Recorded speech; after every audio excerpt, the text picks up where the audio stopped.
Hoy vamos a hacer en Python un programa que nos sume los números pares del 2 al 100, extremos incluidos. Vale, pues lo que queremos hacer básicamente es lo siguiente. Nosotros tenemos el conjunto de números pares del 2 al 100. Ya sabemos que sería algo así.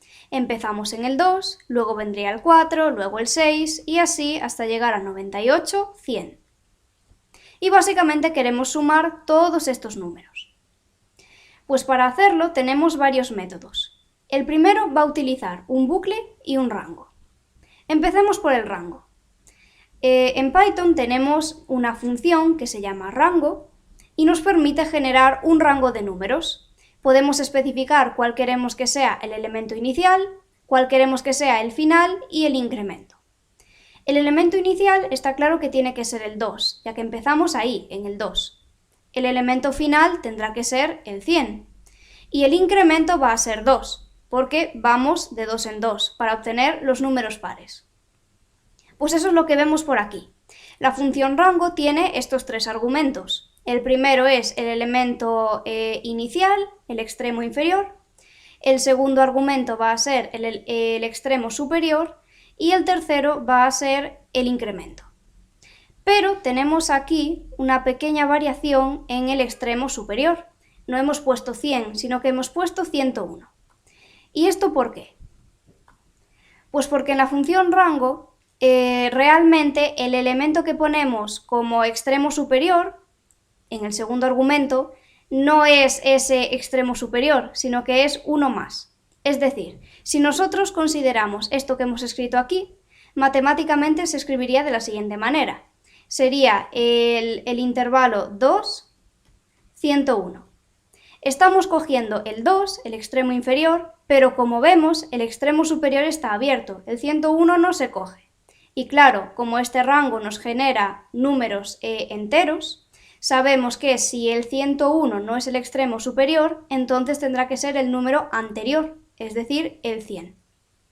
Por eso hemos puesto 101, porque queremos que acabe en el número anterior, que es el 100.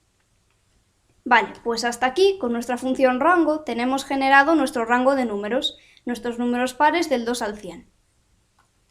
Ahora, ¿qué hacemos con esto? Pues ahora tenemos que utilizar el bucle for. Como vemos, esta es su cabecera, for i in rango y lo que hemos escrito. Básicamente esta i va a ser una variable que adopte cada uno de los valores de ese rango. Es decir, a la primera vuelta i va a valer 2, en la segunda vuelta i será 4, luego i será 6 y así hasta que en la última vuelta sea 100. Y ahí terminaría el bucle. Bueno, pues lo último que nos queda por hacer es sumar estos números pares. Y para ello creamos esta variable. Va a ser un acumulador y como vemos le hemos llamado suma. Y la inicializamos a 0. Entonces, la única sentencia que se va a ejecutar en este bucle, a cada vuelta, va a ser esta de aquí.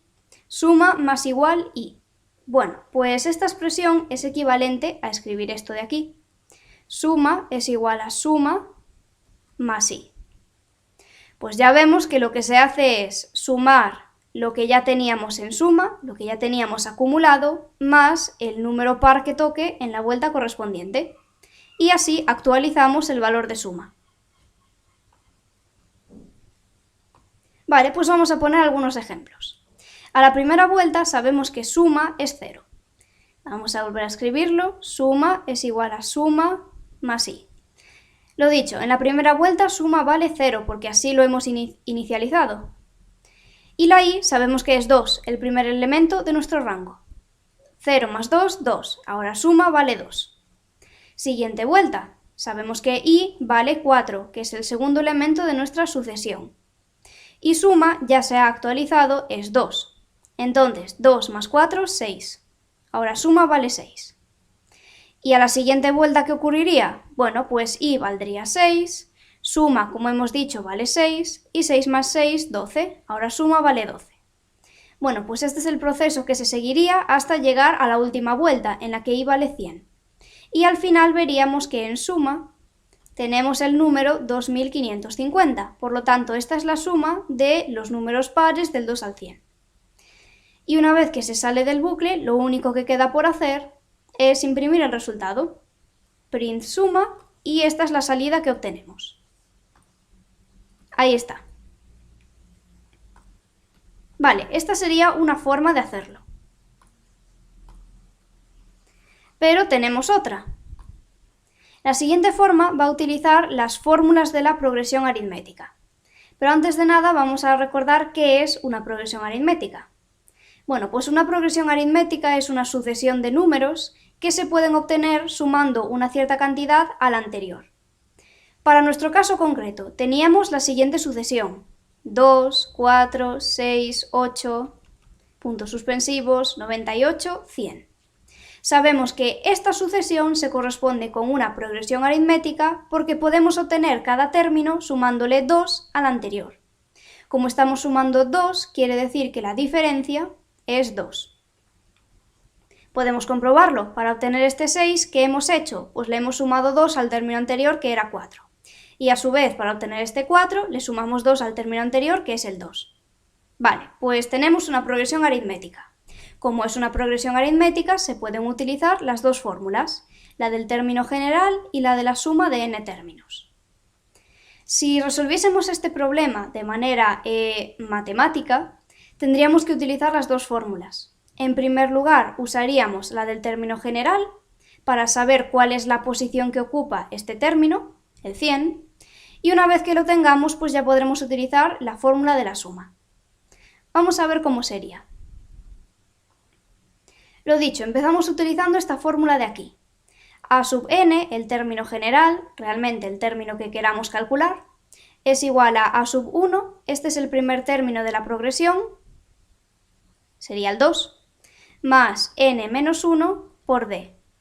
N es la posición que ocupa el término que queremos calcular, y d es el incremento que ya mencionamos antes.